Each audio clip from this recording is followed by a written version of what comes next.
카카오뱅크, 토스가 향후의 미래의 성장성이 있을 수밖에 없다. 대형주는 어차피 싸게 사면 무조건 유리합니다. 외국인들은 돌아가지 않고 저희끼리의 내부의 집안 싸움입니다. 사실 낙폭가 대 대형주가 지금은 조금 더 유리하다. 오늘 모신 분은요, 엄브렐라 리서치의 윤주호 대표십니다. 안녕하세요. 안녕하십니까? 네. 오늘 장도 참 액티브하죠? 네. 뭐 하여튼 단어가 마땅히 떠오르지는 않는데 네네.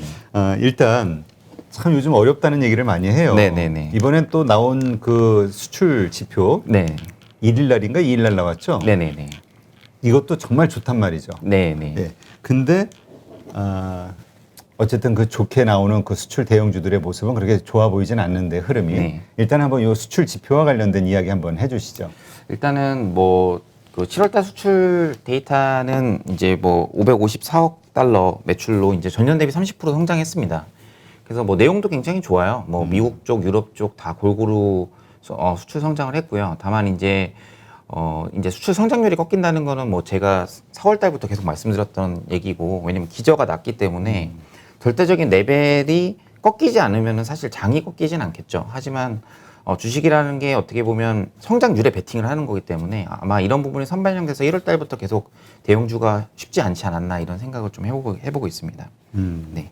그렇다면 일단 우리가 수출 지표로 봤을 때는 네. 우리 한국 경제, 그러니까 전반적으로 실적이 다 좋아지는 거는 맞는지, 네. 그리고 그것이 그러니까 우리가 작년 기저 효과 때문에 이렇게 올라가는 거는 좀 우습게 보잖아요. 네네. 그게 아닌 실질적으로 일시적이 아닌 계속해서 좋아질 만한 네네. 그런 어떤 흐름인 것인지. 네, 일단 뭐 한국 같은 경우에는 이제 경기 민감한 업종들이 많죠. 사실 IT나 화학 이런 것들 다 경기 민감 업종들입니다. 그렇죠. 그래서 제가 준비해온 자료를 한번 보시면 절대적인 수출액의 레벨이 사실 중요하긴 하거든요. 뭐 이제 이 산업통상자원부에서 나온 자료를 제가 이제 가지고 왔는데 절대적인 레벨은 꺾이지 않았습니다. 여기 보시면은 뭐 2월 달부터 저희가 2월보다는 7월 달에 오히려 올랐죠. 그래서 뭐 전월 대비해서도 그렇게 빠지진 않았어요. 근데 이제 성장률을 보시면 당연히 작년에 코로나 때문에 3, 4월에 저희가 수출이 많이 감소를 했었거든요. 예, 그거에 대한 이제 베이스가 낮은 기저 때문에 성장률이 높아 보였다가 이제 성장률이 빠지는 그런 국면으로 돼 있기 때문에 어떻게 보면은 이제 이렇게 보면은 약간 좀 이게 무슨 뭘 의미하는 거지 이렇게 생각하실 수 있지만 왼쪽을 한번 보시면은 되게 명확하게 리포트에 이제 나와 있습니다. KB증권에 나온 자료를 이제 좀 길게 시계열로 보면은 저희가 1월 달에 대형주가 되게 세게 움직였거든요. 네. 그게 이제 수출 증가율이 작년 대비해서 세게 상위로 올라갈 때 이제 기대감에 먼저 올랐다가 오히려 주가는 성장률의 피크가 나오기 전에 먼저 빠지는 그런 상황이 됐기 때문에 오히려 근데 저는 이런 악재가 뭐 계속 이제 대형주가 안 되는 의미로서는 외국인이 안 들어오면 힘듭니다 이렇게 얘기를 했지만 오히려 이제는 가격 반영이 거의 다 된 게 아닌가. 이렇게 뭐 삼성전자 저도 이제 5월 달부터는 아예 말씀도 안 드렸던 것 같은데 이제 어느 정도 이제 바닥권에서 계속 반등 기술적 반등은 나올 수 있는 부분이 아닌가 이렇게 생각을 좀 하고 있습니다. 지금 사실 오늘 좀 그 외국인이 사주고 하면서 기대감들이 시장에서 네. 개인 투자자들의 그 관심이 좀 커졌는데 네. 이것 역시 일시적으로 보시는군요. 일단은 뭐 기본적으로 그때 한번 제가 설명을 좀 드렸었는데 다시 한번 좀 설명을 드리면은 많이 오른 종목들이 이제 9월 달에 많이 빠집니다. 이유는요? 이유는 이제 많이 먹은 어떤 큰 펀드들이 이제 포트폴리오를 조정을 하거든요. 9월 달에. 보통은 이제 추석 전후에 많이 해요. 뭐 제가 이제 몇 번 말씀드렸던 5G 2019년도에 굉장히 좋았다가 9월 달에 추석 끝나고 나서 급락이 했거든요. 사람들이 이거 왜 그러냐, 펀더멘탈에 문제가 없는데 했는데 나중에 알고 보니까 뭐 큰 롱머니가 이제 청산을 했다. 그러면 이제 롱숏 전략으로 보면은 이래서 수출주 같은 경우에는 수출 피크를 데이터를 보고 있는 외국인 같은 경우에는 숏을 쳤겠죠. 예를 들어서 삼성전자나 현대차나 이런 것들은 숏을 쳤고 그다음에 이제 뭐 롱으로 이제 뭐 바이오라 이런 것들 아니면 성장주 중에 2차 전지들 롱으로 했을 텐데 연초 대비해서 2차 전지는 많이 올라 있고 이제 많이 빠져 있는 수주를 이제 만약에 포지션을 청산한다고 하면은 이 숏을 쳐놓은 대형주 같은 경우에는 이제 롱으로 거두면은 이제 매수가 기계적으로 나오게 되는 거고요. 이게 펀더멘탈에 무관합니다. 수급 이슈거든요. 많이 오른 것들이 예를 들어서 네이버, 카카오 연초 대비 많이 올랐는데 이게 이유 없이 빠지고 수출주가 오른다. 근데 뭐 수출 데이터나 이런 거는 바뀐 게 없다. 외국인 수급도 없는데 그냥 여기서 그냥 펀드 청산이 일어났다고 보시면 될 것 같습니다. 그래서 제가 그때 뭐 이제 9월 전에 이제 8월 달부터는 좀 조심해야 되지 않나라고 했는데 벌써 이미 7월 말에 왜 이렇게 좋은 거지 시장이 갑자기 이러더니 갑자기 또 급락이 나오는 그런 구간이라 이제 이런 것들을 사실 다 맞추기가 힘들어요. 이거는 저희가 주식을 볼 때 바텀업으로 이 회사는 정말 실적이 좋아질 거야 해서 보는 게 편하지. 사실 제가 지금 말씀드린 부분은 이제 해석을 제가 뒤에 붙이는 거거든요. 제가 예상해서 이렇게 해서 주가가 무조건 오를 겁니다가 아니고 지금 이런 상황은 이런 겁니다라고 설명을 드리는 거기 때문에 사실 여기서 설명을 들으면 그렇구나 그럴 수도 있겠다 이런 정도로만 좀 참고를 해주시면 될 것 같습니다. 그 앞으로 그 흐름이 더 상승으로 갈지 아니면 그냥 다시 그 아래쪽으로 하락을 할지 이거는 이제 좀 더 지켜봐야 된다. 네네. 이렇게 봐야겠군요. 네네 맞습니다. 지금 우리가 수출 뭐 잠깐 수출 지표도 얘기했지만 그러니까 이거 보니까 고민인 거예요. 네. 실적 좋아도 안 오르고 이래도 안 오르고 저래도 안 오르고 그렇다면 이렇게 안 오른 대형주 가운데서 찾을 것이냐 네. 덜 오른 그 중소형주 가운데서 찾을 것이냐 이거에 대한 고민은 어떻게 보세요? 사실 이미 종목장은 이미 나왔죠. 7월 달에 제일 많이 오른 게 2차전지 섹터였습니다. 그렇죠. 스텔란티스 모멘텀이었죠 결국에는. 그다음에 내후년 캐파 증설을 하는 것까지 저희가 땡겨가지고 했고 그다음에 뭐 뒤에 말씀드리지만 MSCI 편입이 있기 때문에 에코프로비엠 그때 뭐 제가 나와서 무조건 소재를 할 때 에코프로비엠 LNF 뭐 이런 거가 좋습니다 하는데 LNF는 차익 실현 매물이 나와서 빠지는데 에코프로비엠만 올라가는 이유는 경우에 또 MSCI 편입 때문에 이제 패시브 자금들이 이제 들어오는 거를 이해를 하셔야 되거든요. 그래서 사실 계속 말씀드리는 로직은 외국인들은 돌아오지 않는다. 외국인들은 돌아오지 않고 저희끼리의 내부의 집안 싸움입니다. 그러니까 누가 더 뉴스를 빨리 보고 호재를 빨리 보고 빨리 투자를 하느냐 이 차이라고 저는 보고 있고요. 그 다음에 이제 제가 준비해온 그래서 이제 좀 준비한 자료를 제가 말씀을 드리면은 이제 코스피 코스닥 이제 개인 순매수 추이를 제가 가져왔는데 기관도 가져왔습니다. 연초 대비 코스피를 개인이 8월 달까지 해가지고 이제 어제하고 오늘이었죠. 네. 이제 어제까지 데이터인데 20조를 샀습니다. 어마어마한 금액이죠. 그러니까 그렇죠. 외국인 기관이 판 걸 다 받았다는 얘기예요. 코스닥 같은 경우도 이제 개인이 어떤 기관이 파는 물량을 거의 다 받았고, 뭐 코스닥은 외국인이 그렇게 관심이 없고, 결국엔 지금 들어오는 외국인들은 다 선물로 그냥 해지 거래를 하거나 아니면은 뭐 차익 거래를 하거나 뭐 이런 수준이라고 좀 보시면 될 것 같고요. 좀 특이한 점은 이게 이제 개인이 월간 순매수를 제가 해놓은 거거든요. 네, 그 이제 월간 순매수를 제가 월별로 정해놓은 겁니다. 정해놓은데 처음으로 8월달 들어와서 개인이 갑자기 코스피를 팔기 시작했습니다. 이제 갑자기 이제 그건 거죠. 이거 테이퍼링 되면 이제 위험한 거 아니야? 근데 주가는 먼저 빠졌거든요. 그래서 제가 하는 퀀트 모델에서는 사실 코스닥보다는 코스피가 바닥이 더 가까웠어요. 예, 그래서 뭐 그런 의미에서는 사실 낙폭과대 대형주가 지금은 조금 더 유리하다라고 생각을 좀 하고 있습니다. 네. 그러니까 지금 들고 있는 사람들과 그 지켜보는 사람들의 입장 차이인 것 같아요. 멘탈. 네. 들고 있는 사람들은 이제까지 안 오르고 그러니까 이제 초조해지고 조급해지고 막 불안하단 말이에요. 네. 그래서 이거 정말 더 내려가기 전에 팔아야 될까 이런 고민을 하는데 네. 이렇게 지켜보는 사람들은 이제 슬슬 사야 할 때 아니야? 이렇게 보는 거잖아요. 네. 근데 그 사야 할 때가 뭐 반도체 업황이 바뀌어가지고 사는 게 아니고요. 이제 가격이 먼저 조정받았어. 혹시라도 지금 올리는 게 다 오르고 나서 로직이 나올 수도 있거든요. 이제 사실 주가가 애널리스트 의견보다 또 먼저 합니다. 물론 삼성전자를 바닥에서 뭐 하나의투의 김경민 연구원님이 올리시긴 하셨지만 뭐 지금은 사야 할 때다 이제 바닥이다 이렇게 말씀하셨지만 뭐 그거에 대해서 컨빅션이 100% 다 그 투자들이 있지는 않을 거예요. 그래서 지금은 그냥 관망에서 이제 제가 볼 때 투자 중에 한 20-30% 정도는 삼성전자 하이닉스 저가 매수 한번 해볼까 이런 정도의 센티멘트 정도라고 보시면 될 것 같습니다. 네. 그냥 단지 그냥 많이 빠졌으니까 그리고 또 조정을 충분히 받았다고 보니까 그냥 어떤 뭐 그것이 기술적 반등이든 뭐가 됐든 한번 반등이 나올 것이다 이런 정도로 보는 거군요. 개인 투자자들 입장에서는 이제 제가 이제 항상 뉴스를 보시면서 반대로 한번 생각해 보시라고 말씀을 드렸는데 되게 심플하죠.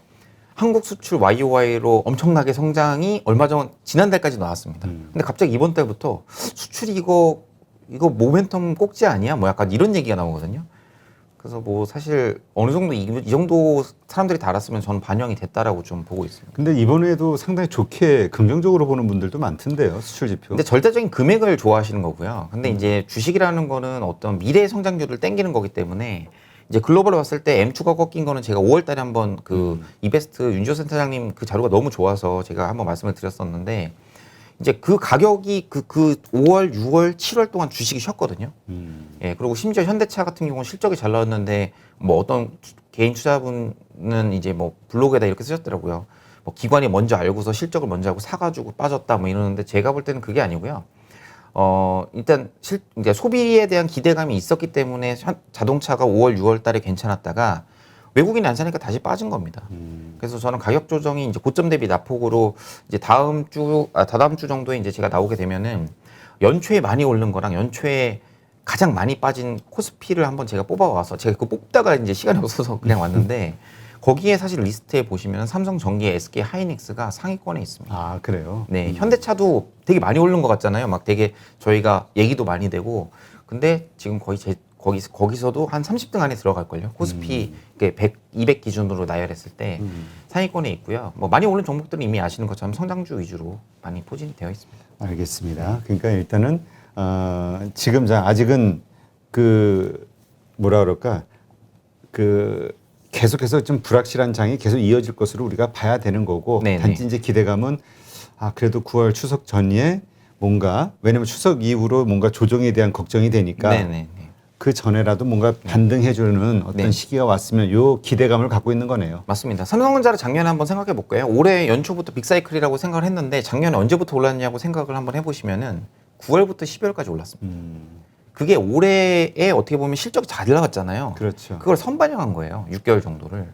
그렇기 때문에 지금 만약에 주가가 오르는데 뭐 객관적인 팩트는 없어요. 예를 들어서 뭐 결국엔 디램 가격이잖아요. 디램 가격이 뭐 서버 디램 가격 올랐습니다만 뭐 모바일 디램이나 이런 것들은 빠지고 있기 때문에 스팟 가격이 그러면은 이게 혼조되어 있는 지표에서 과연 주가가 왜 오를까라고 생각을 해보면 결국에는 선 반영돼서 빠져 있어서 가격 메리트가 있고 내년도에 지금보다 더 모바일이 돌아서 쓴다라고 3분기 때부터 이제 돌아서기 시작하기 때문에 괜찮아진다면 결국엔 어떤 지금이 바닥일 수 있다라는 생각을 저도 좀 해보고 있습니다. 네. 다만 자신감은 없죠. 이제 뭐 제가 이제 다시 대세 상승 이제 다른 반도체 섹터를 보시는 애널리스트 분들이 말씀하시는 뭐 다시 대세 상승으로 40% 삼성전자 없으면은 못하는 장이냐 이건 아니고 일단은 바닥은 어느 정도 잡은 거다. 네.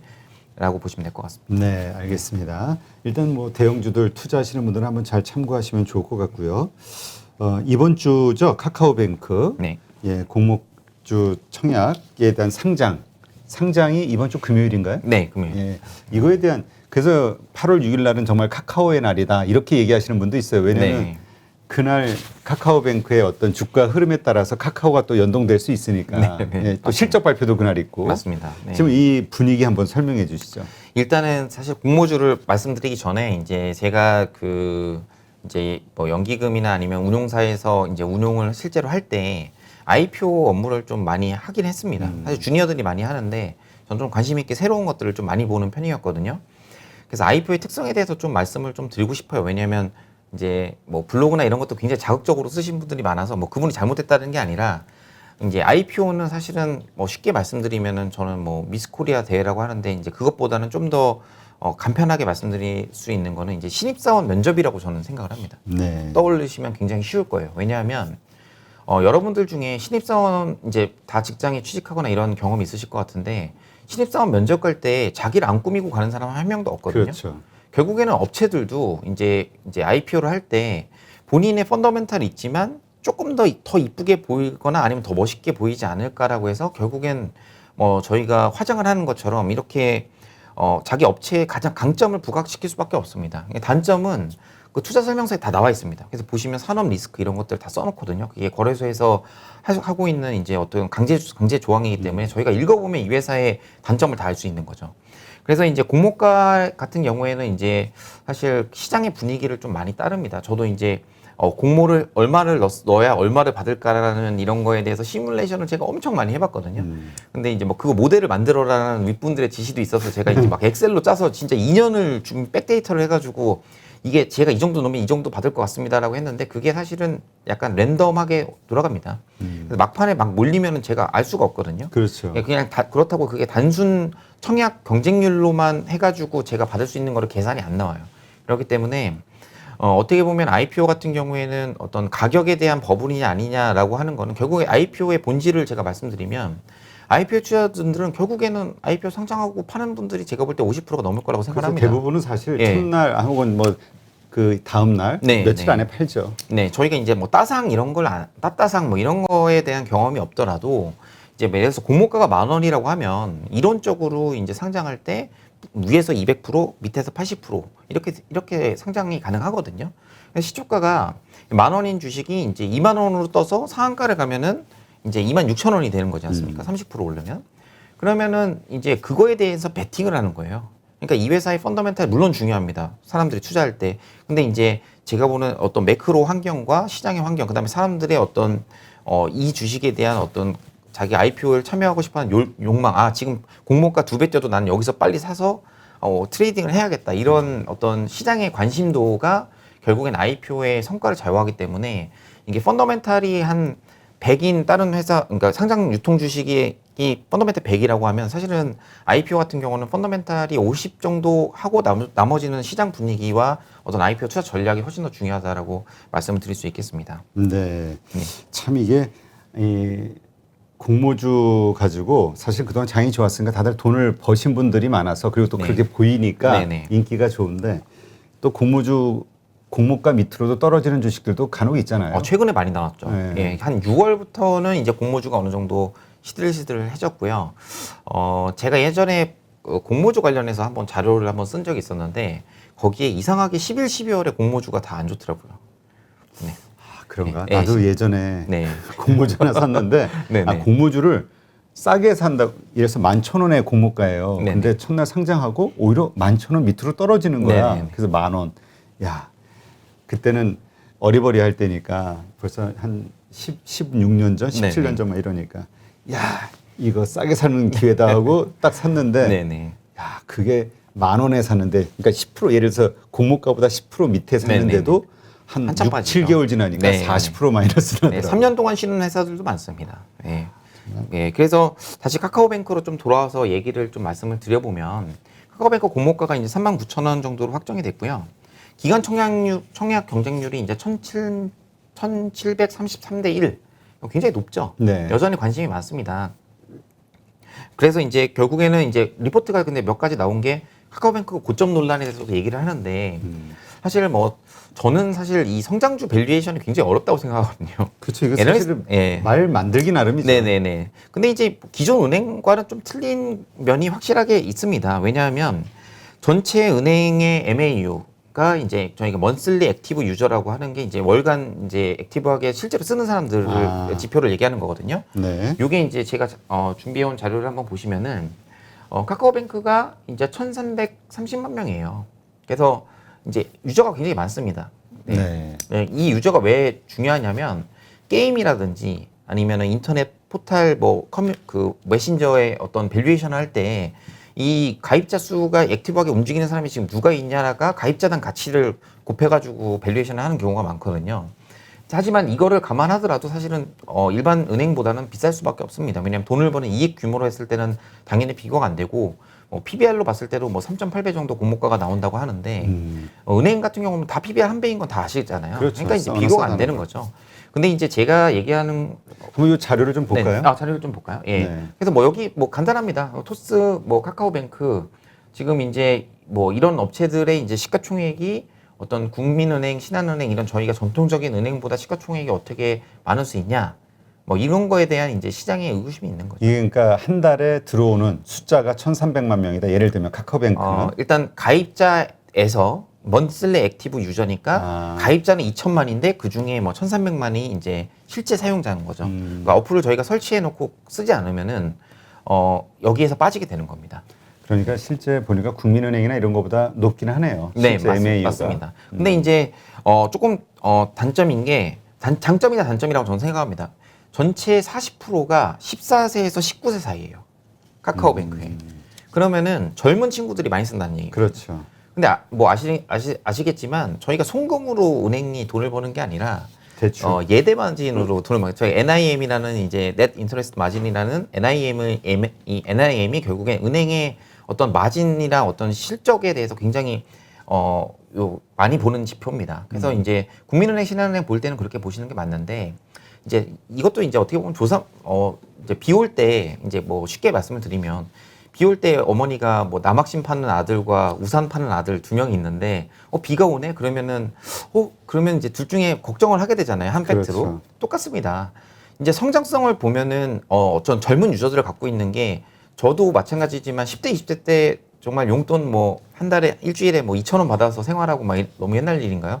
그렇게 생각했었는데 그렇게 했었는데 지금은 제가 이제 어느 정도 소비를 할 수 있는 여력이 40대가 되면 되거든요. 그런 것처럼 카카오뱅크의 결국에는 멀티플과 어떤 시장의 수익성이나 이런 것들은 미래 가치를 땡겨온다라고 볼 수 있어요. 근데 이제 지금 은행들이 걱정을 하는 이유는 결국에 그겁니다. 신한은행하고 뭐 예를 들어서 뭐 농협은행이나 이런 데들은 이미 자산가들이 많이 있죠. 그렇죠. 예, 그러니까 지금 돈 잘 법니다. 근데 이분들이 고민하시는 거죠. 결국에 이분들이 60대, 70대 되면 소비 여력이 줄어들 거고 자산도 뭐 자식들한테 물려주거나 이렇게 할 거고 그러면 진짜 소비를 할 수 있는 세대가 어디냐라고 보면은 지금 10대, 20대를 많이 잡고 있는 업체들 그러니까 카카오뱅크, 토스가 향후의 미래의 성장성이 있을 수밖에 없다라고 생각을 좀 하고 있습니다. 네.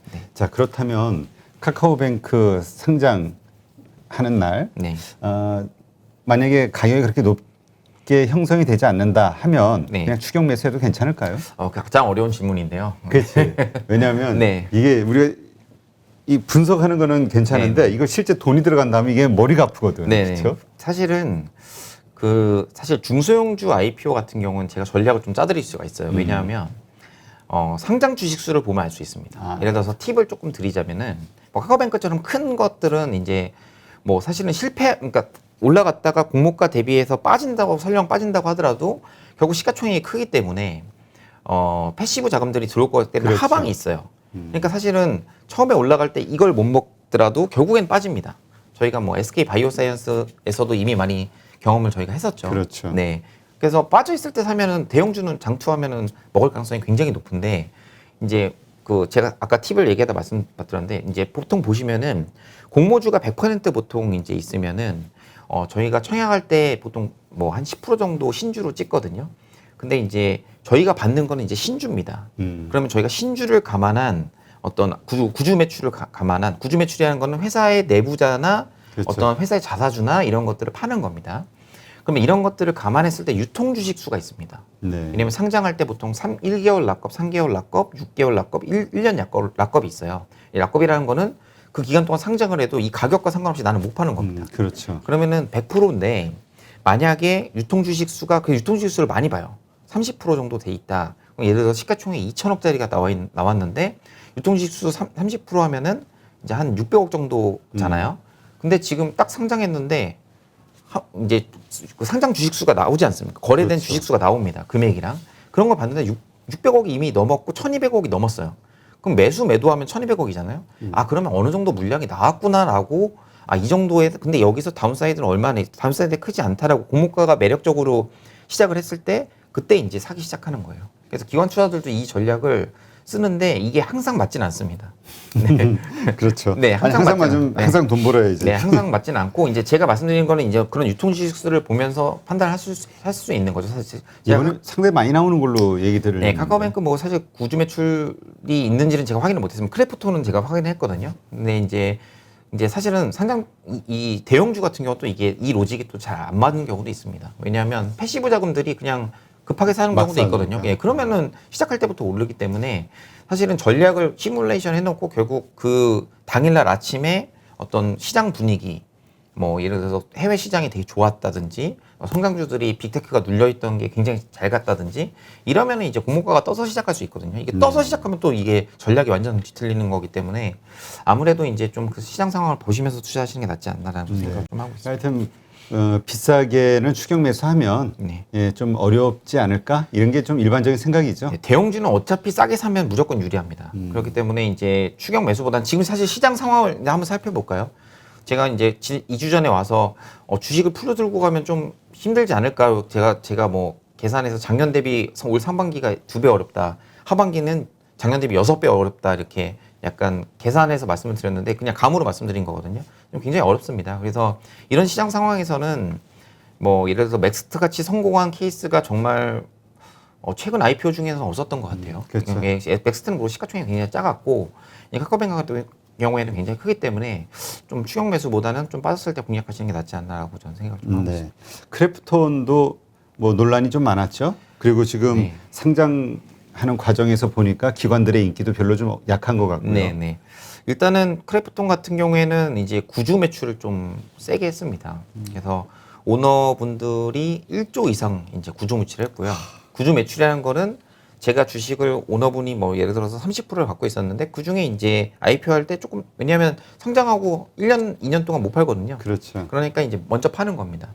이제 그거는 이제 회사의 주가가 좀 한참 빠졌다가 다시 올라가는 경우도 있지만 이제 어느 정도 밸류를 내가 좀 받았다라고 생각하는 거거든요. 이제 이게 어떻게 보면 시그널일 수 있고요. 그래서 구주 매출이 모든 회사가 다 하는 게 아닙니다. 그렇죠. 그래서 그 구주 매출 여부를 보시는 것도 어떻게 보면 주니린 분들이 구주 매출하면 나 조금만 보수적으로 사야겠다 이런 생각을 좀 하셨으면 하면 될 것 같고요. 그 다음에 이제 크래프톤 공모가에 대해서는 논란이 많죠. 사실 지금 저도 뭐 4대 1까지만 보고 왔는데 막판 가야지 이제 6시 넘어서 뉴스 나와야지 알 수 있는 거고요. 이제 크래프톤의 가장 큰 약점은 이제 원게임입니다. 전체 매출의 97%가 이제 한 게임, 한 가지 게임에서 나오기 때문에 안 좋은 거고, 이제 해외 투자가들은 되게 좋아하는 거죠. 왜냐하면 한국에서 게임 제작사가 이렇게 해가지고 연에 1조 이상을 벌어? 이제 이런 거에 대해서 밸류를 해외 투자자들은 주겠다는 거고, 국내 투자자는 뭐 제가 블로그를 봤는데 진짜 심한 글들은 뭐 액면가 500원인데 이게 뭐 이렇게까지, 뭐 사실 액면가는 그렇게 중요하진 않거든요. 성장성이 더 중요한 거지. 근데 이제 그렇게 하시는 분들은 이제 원게임 리스크가 있고, 그다음에 뭐 20배, 30배를 과연 받을 만한 올해 연간 이제 컨센서스 순이익은 한 1조 정도 보고 있습니다. 그래서 하반기 게임 런칭하는 걸 잘 됐을 때를 가정한 거거든요. 그래서 그거에 대한 베팅이 필요한 밸류에이션이기 때문에 뭐 지금 고평가다 저평가라고 할 수는 없고요. 또 이렇게 막 저평가라고 막 했다가 공모가가 떠서 2배로 시작하잖아요. 그러면 또 할 말이 없어요. 그렇기 때문에 어느 정도 이거를 감안해서 좀 보셔야 될 것 같고, 그래서 청약률이 굉장히 낮습니다. 근데 낮다고 해서 무조건 공모가 밑에서 시작한다. 그건 또 아니거든요. 그래서 그게 이제 공모주의 어떻게 보면 매력이죠. 그렇지. 남들이 싫어할 때 들어가서 이제 나중에 보니까 이게 더블로 시작하면 무조건 팔고 나오는 거죠. 예. 왜냐면 기대 수익이 낮게 가져가면 되고, 사실 크래프톤 공모주를 들어가시는 분들의 기대 수익률은 굉장히 낮습니다. 그냥 공모가 대비해서 지금 장외가가 60만 원에서 지금 52만 원까지 빠졌거든요. 그래요? 지금 예. 거의 한 49만 8천 원이. 네네. 그러니까 거의 붙었어요. 지금 얼마 안 원래 되네. 그게 붙는 겁니다. 이제 상장 전에는 이게 공모가가 60만 원 갔다가 뭐 40만 원 갔다 왔다 갔다 하는데, 이게 최고가가 제가 알기로는 60에서 65만 원까지 찍었다가 내려온 걸로 좀 알고 있거든요. 그래서 이제 그걸 확인해 보시면 될 것 같고, 오늘 좀 되게 아쉽게 뭐 저는 개인적으로 크래프톤을 좀 이제 한국에 이제 NC소프트만한 시가총액이 들어온 거기 때문에 개인적으로는 응원을 하는데, 그 중국에서 이제 텐센트의 왕자 영호라는 게임이 있습니다. 네. 오늘 뉴스가 나왔던 게, 그래서 오늘 게임주들이 급락을 했거든요. 예를 들어서 게임을 이제 정신아편이라고 해서 이제 좀 정부에서 때리는 기사가 나왔어요. 물론 기사는 내려가면서 주가는 좀 반등이 나왔긴 했지만 저점 대비해서 오늘 주가들이 많이 빠진 종목들이 이제 펄어비스, 뭐 위메이드, 뭐 중국의 판호를 받는 중이거나 아니면 받을 기대감이 있는 주식들이 많이 빠졌거든요. 뭐 예를 들어서 카카오 게임즈도 이제 뭐 더불어 같이 빠졌던 그런 모습을 보이는데, 이런 얘기가 나오면서 이제 중국의 텐센트가 또 10% 정도 빠졌고, 이 텐센트가 또 이 크래프톤의 지분을 또 들고 있습니다. 네, 그러니까 이제 약간 다 연결되는 오비락인 거죠. 어떻게 보면 이제 감나무 근처 지나가는데 이제 까마귀 갑자기 날라서 감명이 떨어진 거예요. 예, 그래서 지금은 약간 굉장히 센티먼트가 안 좋다라고 좀 볼 수 있고, 뭐 이게 회사에 공모하는 회사 입장에서는 이제 구주 매출하면 구주 매출한 만큼 돈이 들어오게 됩니다. 예를 들어서 자사주를 매각하거나 신주를 찍으면은 그만큼 돈이 들어오기 때문에 공모가를 높게 할수록 돈이 많이 들어오는 거거든요. 그렇죠. 그래서 약간 무리를 한 감이 없지 않았나라고 저는 좀 생각을 하고 있고, 뭐 거래소가 한번 낮췄음에도 불구하고 이제 IB에서 IPO 전략을 짜실 때 조금 흥행에 실패하는 가격으로 좀 너무 높게 하지 않았냐. 그냥 공모 참여자들이 먹을 룸을 많이 남겨줬으면 인기가 많았을 것 같은데 이제 그래서 실패한 공모주라고 이제 사람들이 얘기를 하는 거기 때문에 뭐 이게 꼭 들어가서 꼭 무조건 뭐 80% 밑에서 시작한다 이런 건 아니라고 저는 생각을 하고 있습니다. 네. 네. 하여튼 그 우리가 공모주 하면은 그냥 뭐 일단 믿고 넣어보자. 막 추격 매수하는 네네. 분들이 있는데 일단 이번에는 좀 지켜보면서 네. 예, 좀 잘 리스크 관리하시는 게 좀 필요할 것 같고요. 하여튼 중국 규제 기업들에 대한 게 규제가 플랫폼 기업들에 대한 규제가 그냥 골고루 돌아다니면서 일어나면서 네. 섹터마다 다 영향을 받는 것 같아요. 지금 뭐 엔터주 얘기도 오늘 좀 나오긴 했습니다. 그래서 사실 뭐 엔터주가 빠지는 모습까지는 안 보였는데 이게 뭐 돌아가면서 그러니까 악재 하나만 나오는데 주가가 10%씩 빠지면은 최근에 산 투자들은 플러스 5%밖에 안 났는데 10%가 빠지면 손실이거든요.